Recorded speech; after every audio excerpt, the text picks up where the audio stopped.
सबैलाई सुन्दर बन्ने रहर हुन्छ, तर सुन्दर बन्नका लागि ब्रान्डेड कस्मेटिक सामान चाहिन्छ। अब ब्रान्डेड कस्मेटिक सामान HSK कस्मेटिक एन्ड इनर्समा पाइन्छ।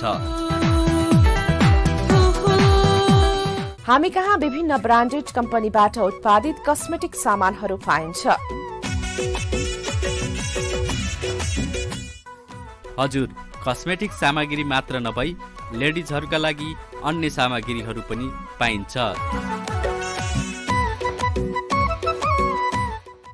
सम्पर्कका लागि HSK cosmetic and inners, Tulsipur 5, Jaycees चोकदेखि पश्चिमतर्फ न्यू विजय सुनचाँदी पसलको अगाडि। प्रोप्राइटर साया केसी, खुम केसी। सम्पर्क फोन नम्बर 9823 96 901, 98 449 35 447।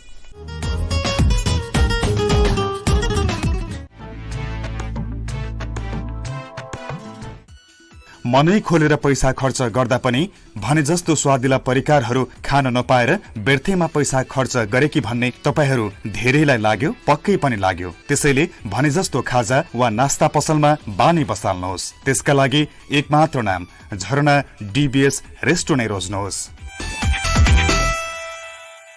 हामी कहाँ मोमो, चाउमिन, सेकुवा, भुटुवा, ससेज, बदल तथा लोकल कुखुराको मासु पाइन्छ। घरमै बसेर परिवारसँगै खान मन छ, अर्डर अनुसार होम डेलिभरीको सुविधा पनि छ। तपाईको भोक तथा सन्तुष्टिको गतिलो रोजाई झरना DBS रेस्टो।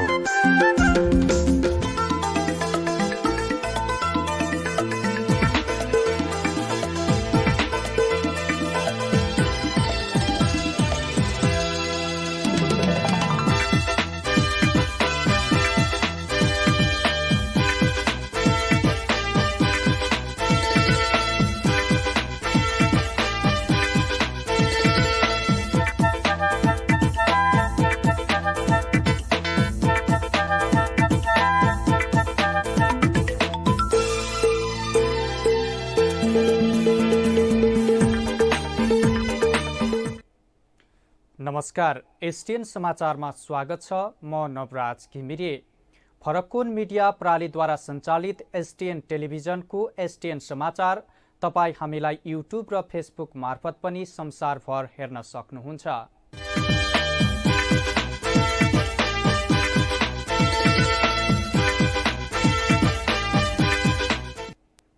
एसटीएन समाचार सुरु गरौं। अहिलेसम्मका प्रमुख समाचार शीर्षकहरूबाट। तुलसीपुरको शैक्षिक सुधारका लागि बृहत छलफल, स्थानीय भाषा र संस्कृति संरक्षणमा जोड। माओवादी केन्द्र रोजेकी सांसद विमला ओलीलाई एमालेले सोधो स्पष्टीकरण। रिस अहंकार त्यागेर पार्टी फुट्नबाट जोगाउन झलनाथ खनालको आह्वान। हट स्पट दाङमा पनि घटे कोरोना संक्रमित। सिन्धुप्लाञ्चोकको मेलन्चीमा 7 जनाको शव फेला। र दाङ सल्याना दाङ रोल्पा सडक खण्ड पहिरोले अवरुद्ध, राप्तीको बाढीमा फसेका 4 जनाको सशस्त्र प्रहरीद्वारा उद्धार।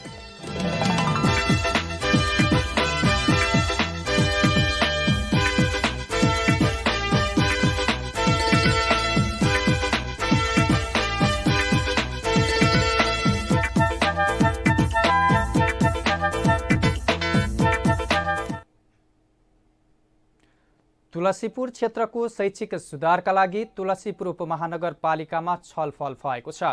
तुलसीपुर उपमहानगरपालिकाको नीति तथा कार्यक्रम ल्याउनु अघि तुलसीपुरका सामुदायिक तथा निजी विद्यालयका शिक्षकहरूलाई बोलाएर बृहत छलफल गरिएको तुलसीपुर उपमहानगरपालिकाका प्रेस संयोजक उपेन्द्र बस्नेतले जानकारी दिनुभयो। सो अवसरमा शिक्षकहरूले सामुदायिक र निजी विद्यालय बीचको विभेद अन्त्य गर्नुपर्ने, क्षमता र पूर्वाधार भएका विद्यालयहरूलाई प्राविधिक शिक्षा सञ्चालन गर्न दिनुपर्ने, ड्रप आउट रोक्ने नीति बनाउनु पर्ने, गाउँ सुधार कार्यक्रम नीतिगत रूपमा ल्याउनु पर्ने, शैक्षिक सुधार र उपलब्धिका लागि नमुना विद्यालयहरूको शैक्षिक भ्रमणको व्यवस्था गर्नुपर्ने लगायतका मागहरू राखिएको थियो। सो अवसरमा तुलसीपुर उपमहानगरपालिकाका नगर प्रमुख घनश्याम पाण्डेले विद्यार्थीबाट शुल्क उठाउने र आफै भत्ता खाने काम तत्काल बन्द गर्न आग्रह गर्नुभयो। वैकल्पिक कोचको व्यवस्था गर्न आग्रह गर्दै नगर प्रमुख पाण्डेले कक्षा 8 कुनै पनि नाममा शुल्क लिन नपाइने बताउँदै नगर प्रमुख पाण्डेले अभिभावक, विद्यार्थी र वस्तुस्थितिको विश्लेषण गरेर शैक्षिक सुधार योजना बनाउन आग्रह गर्नुभएको थियो। कार्यक्रममा संस्कृत विश्वविद्यालयका रेजिस्ट्रार माधव अधिकारी, तुलसीपुर उपमहानगरपालिकाका उपप्रमुख माया शर्मा, तुलसीपुर उपमहानगरपालिका शिक्षा शाखाका चक्र भण्डारी, माध्यमिक विद्यालय सेन्टर स्कुलका प्रधानाध्यापक भागवत पौडेल, हिमाल एकाडेमीका प्रिन्सिपल मधुसूदन केसी, जनप्रिय बोर्डिङ स्कुलका प्रिन्सिपल प्रकाश शर्मा, शिक्षकहरू फष्टबहादुर राणा, विष्णु केसी, विजय जीएम लगायतले आफ्ना धारणा राख्नु भएको थियो। तुलसीपुर क्षेत्रका आदिवासी जनजातिहरूले आफ्नो भाषा र संस्कृति संरक्षणमा जोड दिनुपर्ने बताएका छन्।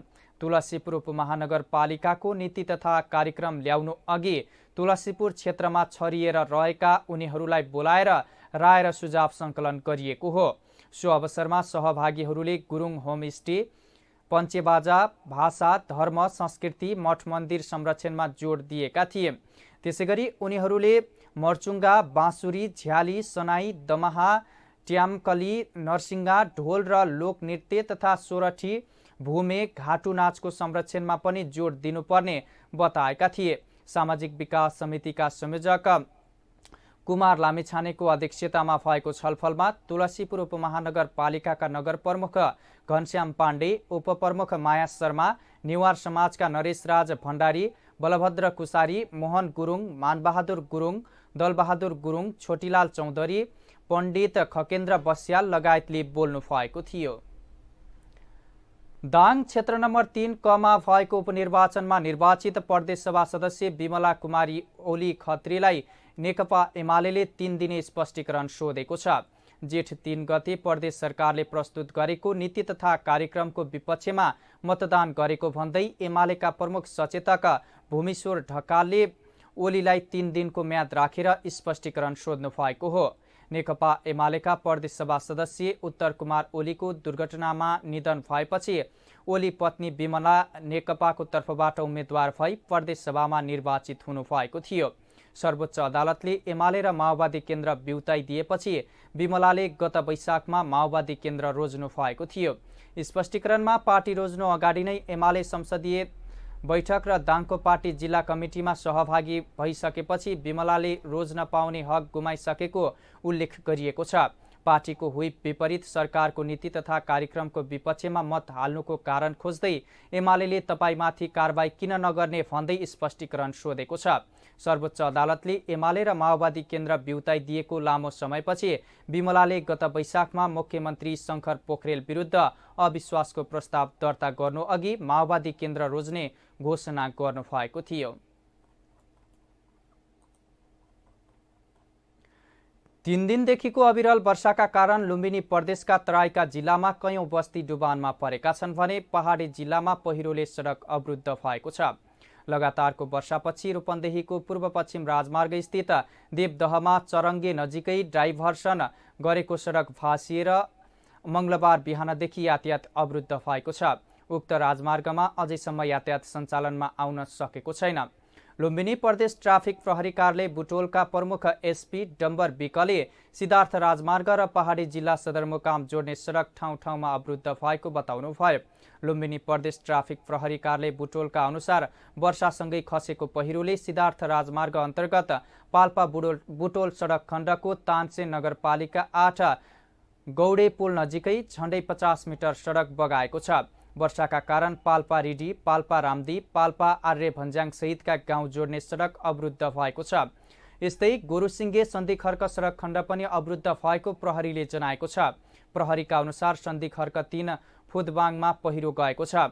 प्युठान भालुबाङ सडक खण्डमा पानी परिरहेका कारण यातायात अवरुद्ध भएको छ। गुल्मी रिडी तमघास सडक पनि पहिरोका कारण अवरुद्ध रहेको छ। तिनाउमा नदीमा आएको बाढीले बुटोलमा 11 घर विस्थापित भएका छन्। इलाका प्रहरी कार्यालय बुटोलका प्रहरी नायब उपरीक्षक प्रताप सिंह राठौरले तिनाउको बाढी बस्तीमै पसेपछि बुटोल 11 पवित्र नगरका 11 परिवारलाई अन्यत्र सारिएको छ। पाल्पाको तिनाउ गाउँपालिकामा पनि केही परिवार विस्थापित हुन पुगेको स्थानीय विष्णु पाण्डेले बताउनुभयो। पछिल्लो 24 घण्टामा काठमाडौँ उपत्यकामा थप 449 जनामा कोरोना भाइरसको संक्रमण पुष्टि भएको छ।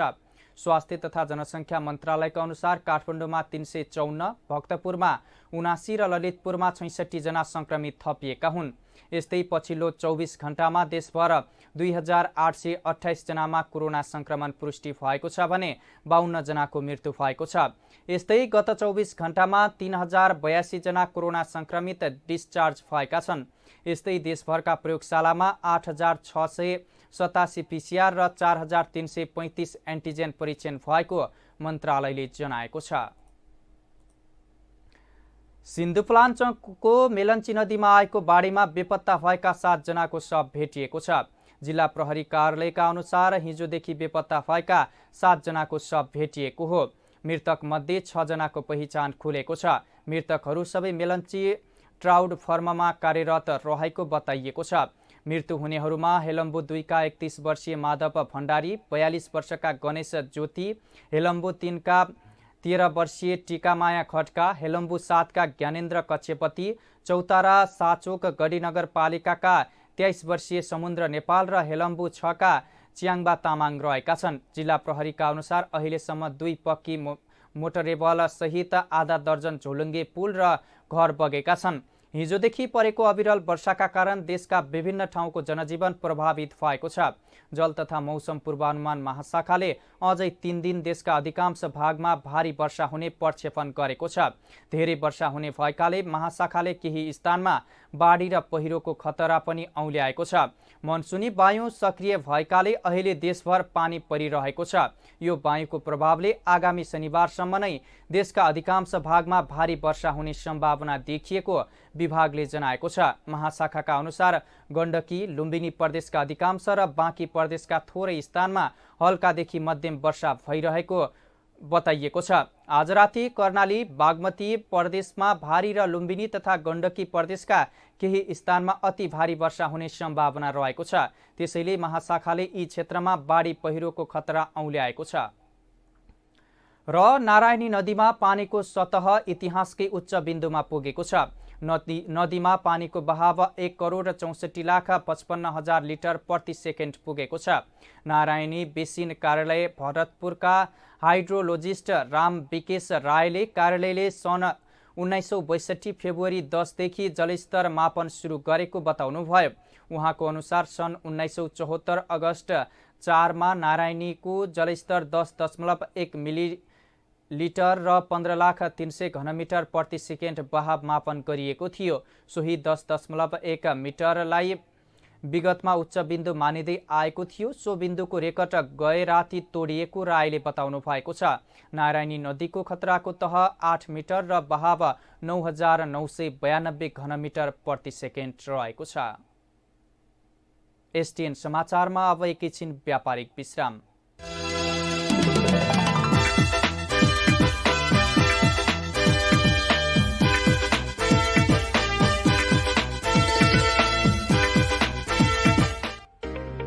मान्नुस् या नमान्नुस्, आज हामी सबै इन्टरनेटको एडिक्ट छौं। हो, ठिक सुन्नुभयो। टोयलेट जाँदा मोबाइल छोड्दैनौं। हामीलाई संसारको अपडेट लिनु छ।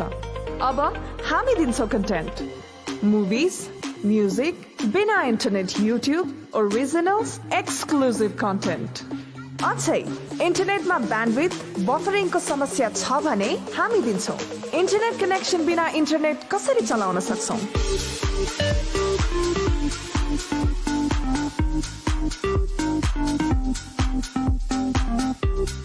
हो, यसको जवाफ म्याक्स डिजिटलको 2-वे टेक्नोलोजीमा छ, जुन साउथ एसियामा पहिलो पटक लन्च गरिएको छ।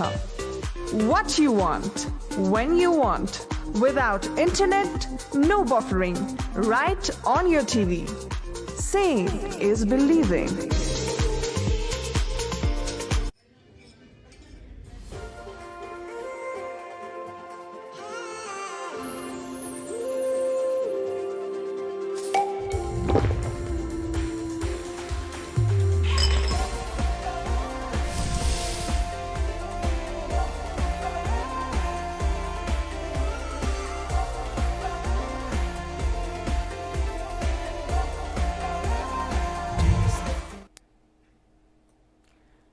एसटीएन समाचारमा विज्ञापनपछि पुनः स्वागत छ। अब एसटीएन समाचारमा बाँकी समाचार विस्तारमा। अविरल वर्षाका कारण ठाउँ ठाउँमा झरेको पहिरोका कारण दाङसँग सिमाना जोडिएका पहाडी जिल्लाहरूको आवत जावत ठप्प भएको छ।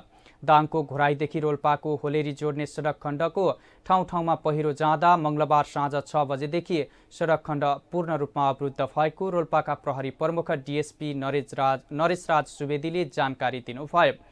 पहिरो पन्छ्याएर सडक सुचारू गर्ने प्रयास जारी रहेको भए पनि अविरल वर्षा र पहिरो निरन्तर झर्ने क्रम जारी रहेको हुँदा सम्भावना नभएको उहाँले बताउनु भएको छ।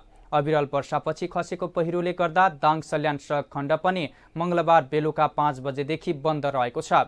जिल्ला प्रहरी कार्यालय सल्यानका प्रमुख गोविन्द थापाका अनुसार राप्ती लोकमार्ग अन्तर्गत दाङ सल्यानको सिमाना क्षेत्र कपुरकोट नजिकै झरेको पहिरोका कारण सडक खण्ड अवरुद्ध भएको हो। उक्त स्थानमा सडक स्तर उन्नतिको काम भइरहेको र पहिरो खस्ने क्रम नरोकिएको हुँदा सडक खुलाउन नसकिएको बताइएको छ। सडक खुलाउने प्रयास भइरहेको समेत उहाँले बताउनु भएको छ। सडक खुलाउने प्रयास जारी रहेको उहाँले जानकारी दिनुभएको हो। सभामुख अग्निप्रसाद सापकोटाले सिन्धुप्लाञ्चोकका बाढी पीडितको उद्धारलाई पहिलो प्राथमिकता दिन सरकारलाई आग्रह गर्नुभएको छ। आज जिल्लाको बाढी पहिरो प्रभावित क्षेत्रको निरीक्षण गर्नुभएका उहाँले पहिलो प्राथमिकतामा उद्धार र त्यसपछि राहत लगायतका कामलाई प्राथमिकताका साथ अघि बढाउन आग्रह गर्नुभएको हो। निरीक्षण पश्चात संक्षिप्त प्रतिक्रिया दिँदै उहाँले बाढी पहिरोले भौतिक पूर्वाधारमा ठूलो क्षति भएको भन्दै त्यसको पुनर्निर्माणका लागि पनि योजना बनाएर अघि बढ्नुपर्ने खाँचो औल्याउनु भएको छ। झोलुङ्गे पुल, पक्की पुल लगायत कनेक्टिभिटीमा ठूलो क्षति भएको जनाउँदै उहाँले तिनको पुनर्निर्माणमा पनि ध्यान दिनुपर्नेमा जोड दिनु भएको छ। आफू काठमाडौँ फर्किएर यसबारे संघीय सरकारको ध्यानाकर्षण गराउने उहाँले बताउनु भएको छ। उहाँले बाढी पहिरो पीडितका लागि तत्काल घाँस-बास र कपासको खाँचो रहेको भन्दै सहयोगका लागि सरकार र दाताहरूलाई आग्रह समेत गर्नु भएको छ।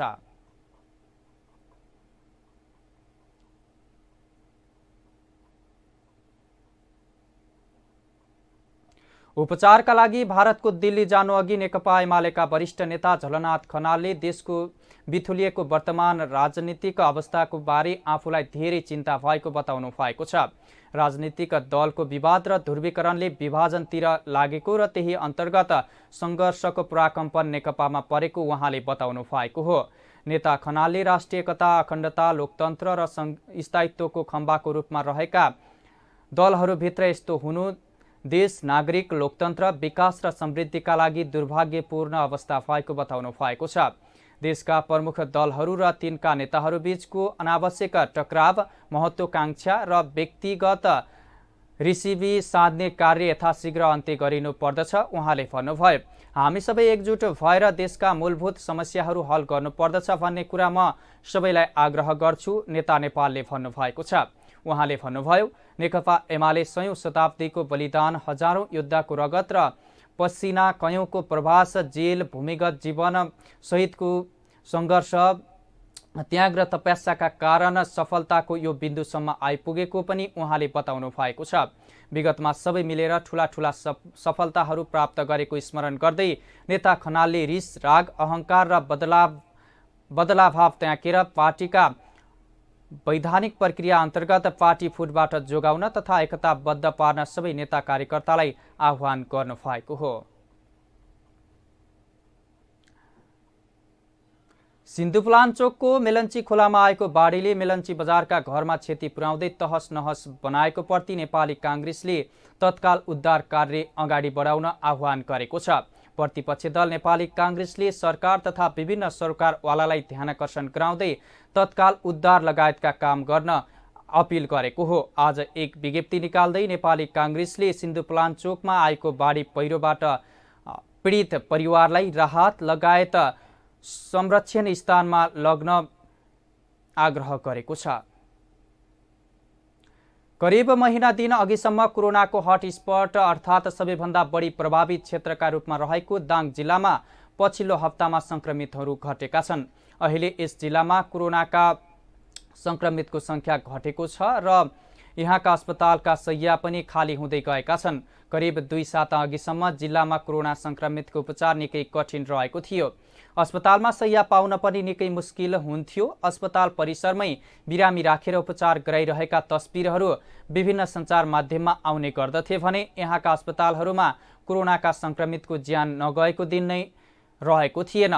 सुरुमा अस्पतालमा शैय्या मिलाउन र त्यसपछि अक्सिजन जुटाउन झन समस्या भएको थियो। पछिल्लो समयमा संक्रमित घटेसँगै यी सबै स्थानका समस्या हटेका छन् भने अस्पतालहरूमा शैय्या खाली हुँदै गएका छन्। यसको पछिल्लो उदाहरण कोरोना विशेष अस्पताल बेलझुण्डीलाई लिन सकिन्छ। कोरोना संक्रमित बिरामीहरूको उपचारका लागि अस्पतालमा बिरामीको चाप बढ्दै गएपछि 25 शैय्याको अस्पताललाई 100 शैय्यासम्म पुर्याइएको थियो। कयौं दिन त शैय्या खाली नहुँदा बिरामीलाई अस्पतालको बरन्डामै राखेर उपचार गरिएको थियो। अहिले त्यो कठिन अवस्था पनि हटेको अस्पतालले जनाएको छ। कुनै बेला अस्पतालमा बिरामीका लागि शैय्या खाली नहुने अस्पतालमा अहिले 33 जना मात्र कोरोना संक्रमित उपचाररत रहेका छन्। उनीहरूमा पनि अक्सिजन या केहीको खाँचो महसुस भएको छैन बताइएको छ। सो अस्पतालका व्यवस्थापक दोर्न ओलीका अनुसार कोरोना संक्रमण दर घट्दै गएपछि अस्पतालमा आउने संक्रमितको संख्या समेत घट्दै गएको छ। जिल्लाका अन्य कोरोना अस्पतालहरूमा पनि अहिले बिरामीको संख्या घट्दै गएको छ। हाल अस्पतालमा 7 जना महिला सहित 11 जना बिरामी उपचाररत रहेको बताइएको छ। 50 शैय्याको अक्सिजन सहितको आइसोलेसन अस्पताल गत वैशाख 28 गते रातिदेखि सञ्चालनमा ल्याइएको हो। तुलसीपुरको अस्वारामा रहेको उक्त अस्पतालमा 11 जना बिरामीहरू रहेको बताइएको छ। नगर प्रमुख पाण्डेले कोरोना विरुद्धको युद्धमा लड्दै जाँदा सहयोग पनि जुट्दै गएकाले आइसोलेसन सञ्चालनमा सफलता प्राप्त गरेको बताउनु भएको छ। अहिले संक्रमण दर पनि घट्दो रहेको उहाँले बताउनुभयो। उहाँले विभिन्न संघ-संस्था, सामाजिक अभियन्ता, चिकित्सक, स्वास्थ्यकर्मी, कर्मचारी र नागरिकको सहयोगका कारण कोरोना विरुद्धको अभियानमा लड्न सहज भएको बताउनु भएको छ। दाङको देउखोरीको राप्ती नदीमा आएको बाढीका कारण बेलाघाटमा फँसेका 4 जनाको सकुशल उद्धार गरिएको छ। नेपाली सेना, नेपाल सशस्त्र प्रहरी र नेपाल प्रहरीको संयुक्त टोलीद्वारा बेलाघाटमा फँसेकाहरूको सकुशल उद्धार गरिएको हो। सशस्त्र प्रहरी बलले उनीहरूको सकुशल उद्धार गरेको जनाएको छ। लम्है नगरपालिका 7 हस्नापुरका 48 वर्षका मनसराम चौधरी, राजपुर गाउँपालिका 2 का 45 वर्षीय सावित्रा, त्यही ठाउँ निवासी 26 वर्षीय राधे यादव, राजपुर गाउँपालिका 3 प्रतापपुर निवासी 26 वर्षीय गणेश यादवको झण्डै 12 घण्टापछि सकुशल उद्धार गरिएको हो। र नवलपरासी पूर्व नवलपुरको विनय त्रिवेणी गाउँपालिका 1 बगुवनमा बाढीका कारण तयारी अवस्थामा रहेको 150 बिघाको धान नष्ट भएको छ। बगुवनमा लगाइएको 150 बिघाको चैते धान बाढीले नष्ट गरेको लक्ष्मी आधारभूत विद्यालय बगुवानपुरका शिक्षक बुद्धराज विश्वकर्माले बताउनु भएको छ। धेरै जसोले चैते धान काटेर राखेका थिए। काटेर खेतमै रहेको धान विनय खोला र नारायणी नदीको पानीले बगाएको हो। शिक्षक विकले बताए अनुसार बाढीले बगुवनमा रहेका लक्ष्मी आधारभूत विद्यालय सहित बाखोर टोलका करिब 7 घर डुबानमा परेका छन्। बाढीले घर डुबानमा परेपछि घरका मानिस, खाद्यान्न, पशु चौपालाई गाउँ नजिकैको डाँडोमा सार्ने तयारी गरिएको शिक्षक विकले बताउनु भएको छ।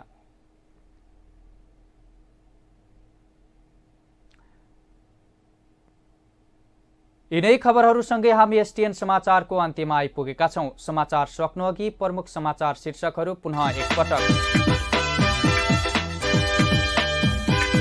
तुलसीपुरको शैक्षिक सुधारका लागि बृहत छलफल, स्थानीय भाषा र संस्कृति संरक्षणमा जोड। माओवादी केन्द्र रोजेकी सांसद विमला ओलीलाई एमालेले सोधो स्पष्टीकरण। रिस अहंकार त्यागेर पार्टी फुट्नबाट जोगाउनु पर्ने झलनाथ खनालको आग्रह। हटस्पट दाङमा पनि घटी कोरोना संक्रमित, सिन्धुप्लान चोकको मेलन्चीमा 7 जनाको शव फेला। र दाङ सल्यान दाङ रोल्पा सडक खण्ड पहिरोले अवरुद्ध, राप्तीको बाढीमा फँसेका 4 जनाको सशस्त्र प्रहरीद्वारा उद्धार।